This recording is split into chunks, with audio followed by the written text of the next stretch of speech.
high school, but I started drinking when I was 11 years old. I was smoking marijuana on a daily basis by the time I was 16, and just slowly started devolving into a full-blown drug addict and alcoholic probably by the time I was 16 or 17 years old. That fall that I went off to college, my addiction really accelerated. I got in some really serious trouble. My second semester there, I overdosed on drugs in my dorm room. My parents were sort of at a loss about what to do, and so they put me in an outpatient program. I can remember being in that room and saying, I want to stop, but I just can't. And just feeling that helplessness.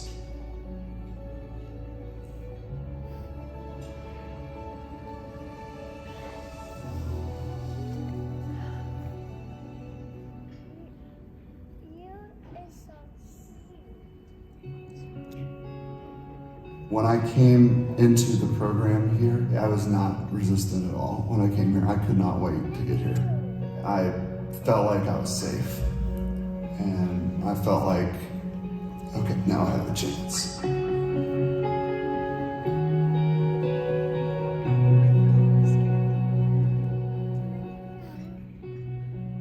At the very, very heart of everything, long-term sobriety cannot be achieved without a complete reprogramming of the dishonesty that's buried deep within the alcoholic mind. Having other young men who were 4 months sober, 5 months sober, they broke me down to the core of what was blocking me from getting honest. I had no idea what I needed when I came here. All I know is that I got it. I left with a support group, I left with a network. I'm extremely grateful for the Volunteers of America.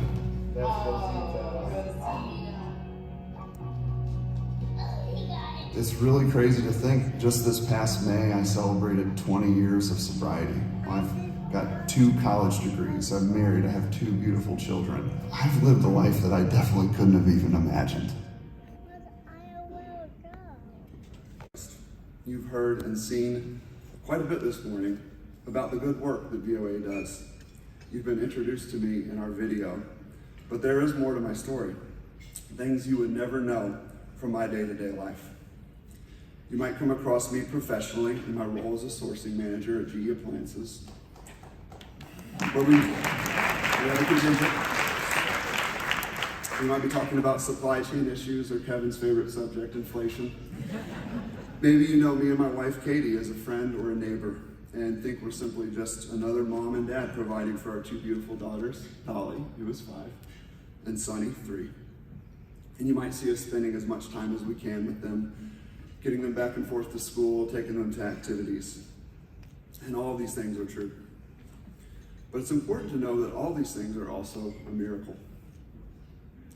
Because there is an alternate universe for Casey Wagner. One that is very different from the one I live today.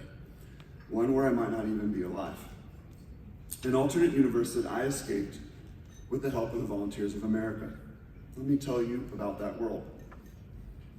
Most people who know me today would be surprised to know that during my freshman year at the University of Dayton, I was getting high with 2 friends I spent a lot of my time with when the state of Ohio Drug Enforcement Agency conducted a drug raid. These friends were actually dealers, and they had been selling drugs to an undercover agent for 2 months. All of us were arrested, and I only avoided going to jail by lying to the police and turning in someone else. An even bigger drug dealer who lived off campus. Why was I there that day?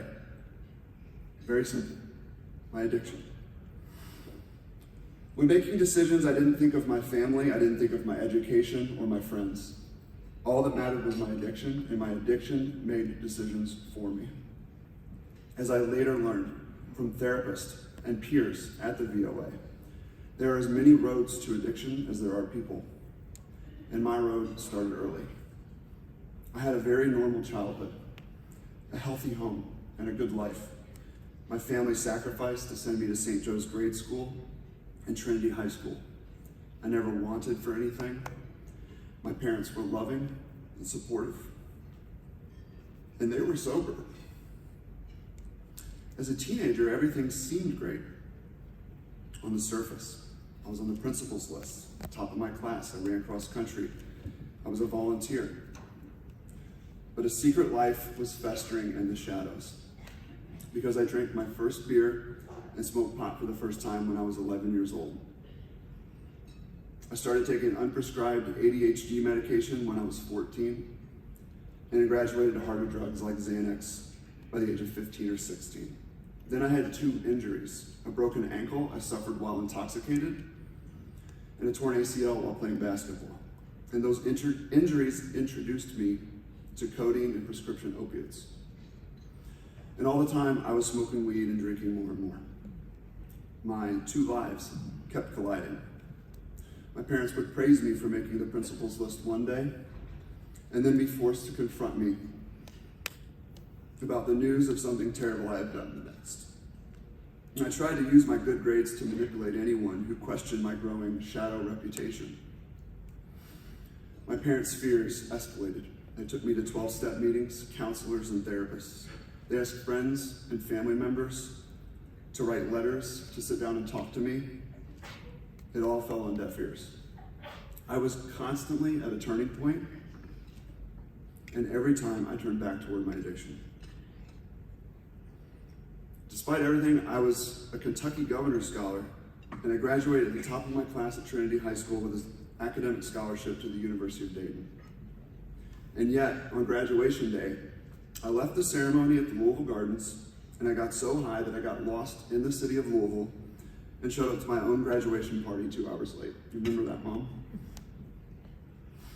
That kicked off a very chaotic and scary summer. I began using cocaine regularly. I saw someone get shot. I lost any notion that I had any control over my life. And as I entered college, my skeptical and frightened family hoped for a fresh start. Instead, when my mom and aunt dropped me off at school, I had to beg them to buy me books because I had no money after what can only be described as a summer-long drug binge. At Dayton, things got worse. My drinking and using increased, and I got deeply depressed and fell into full-on chemical dependency. While I failed my classes, I wrote papers and essays for other people just to make money to buy drugs. I rejected friends who cared about me and sought out people like those who I was with the day that the DEA came to the door. My world was collapsing, and on St. Patrick's Day of 2002, I overdosed on mushrooms and Valium and was rushed to the hospital to have my stomach pumped and to drink what's called a charcoal milkshake. After only a semester and a half, Dayton kicked me out of school. I came back to Louisville utterly defeated and ashamed. Back home, I told my parents that I wanted to change. I detoxed in my bedroom at my mom's house, and I started outpatient treatment, and I started going to 12-step meetings. My dad gave me a job, but after just a few weeks of being clean, I got my first paycheck, and, well, you probably know what happened. I bought drugs, and I got high. I remember the humiliation of telling my family again that I had lied to them. I remember the shame and horror in my mother's eyes as I told her I had relapsed. She looked at me like I was a ghost. I could still see the fear of losing her child written all over her face. In a facilitated intervention, I vividly remember looking at my parents intently and saying, I want to stop, I just can't. This was my final turning point. I went to detox. My parents cut me off. That's called tough love. No phone, no car keys, no keys to their house. I was 19, kicked out of college, nearly jailed. Had barely survived a drug overdose. I was 30 pounds underweight. I was homeless, sick, and terrified. And I was waiting for a bed at the Volunteers of America. When that bed became available, it was the first time I had felt hope in years. But even after everything, I still wasn't being completely honest with myself. I thought I could lay low at the VOA, stay out of trouble, follow the rules, get back out into the world. I only wanted to fix what was broken on the outside, scared to death to look inward. Here's what I learned at VOA. When you have the disease of addiction, you cannot make any progress until you stop lying to yourself. Why was Volunteers of America different? Why did it save my life? Well, so many reasons. First, it starts with peer accountability. VOA's program for men is called Liberty Place today. And, excuse my language, but it is a no bullshit zone. One of my first roommates there was John L., a 53-year-old addict. John was a former pimp and drug dealer from the west end of Louisville who had served time in prison. I was a 19-year-old kid from St. Matthews. But John and I had more in common than you could imagine. He took one look at me and told me I had better cut the BS if I wanted to get better. I think his actual words were, "This shit will kill you." Because you can't lie your way through the recovery program at VOA. And I could not have recovered without that complete honesty. Learning from people who knew my language, who knew my excuses, and most importantly, who knew my disease. They knew when I was lying to myself because they had done it too. Wednesday night group therapy had one rule: check your ego and your BS at the door. I saw very tough grown men cry in that group when they were confronted with love by their peers. I cried in that group. Shocker. Second, VOA provides a safe and supportive inpatient environment. I hadn't been in a drug-free zone in a very long time, and VOA helped me escape physically while also providing the clinical attention to recover emotionally and mentally. In group therapy, I learned from those people who showed me how to open up, break down, and really change. And then third, after 8 months of building a new life, I could count on a structured aftercare program where I continued to come to therapy and morning meditation.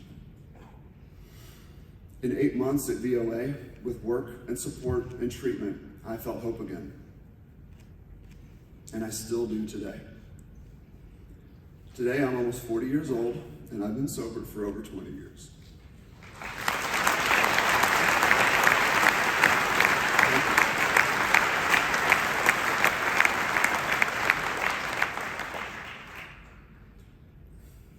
I can remember a time when I lied to every person I cared about.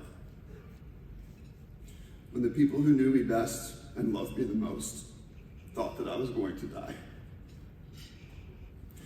With hard work and with the Volunteers of America, that changed.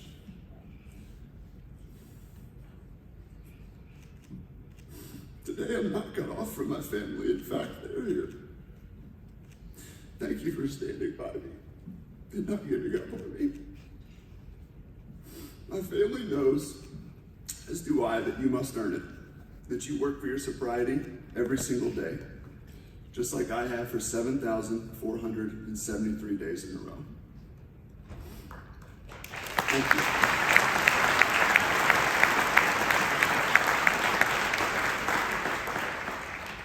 No weekends off. Today, I like to say that I have everything that I never wanted. I have a career, I own a home, I have my own family. I'm a volunteer, a board member, and a community member. I'm someone who people can count on. The truth is that this is the life that deep down, I never really thought that I deserved. In recovery, I learned that this is the lie at the core of most every addiction, a sense that we are not good enough. Thanks to Volunteers of America, I'm living a reality today that I know I do deserve. A reality that all addicts and all alcoholics deserve a chance at finding. Here's something I hope you take away from meeting me today. Please know how far a person can come with the right help, compassion, and support. And please know that no human being is ever beyond saving. Addiction can strike anyone, any family, anywhere.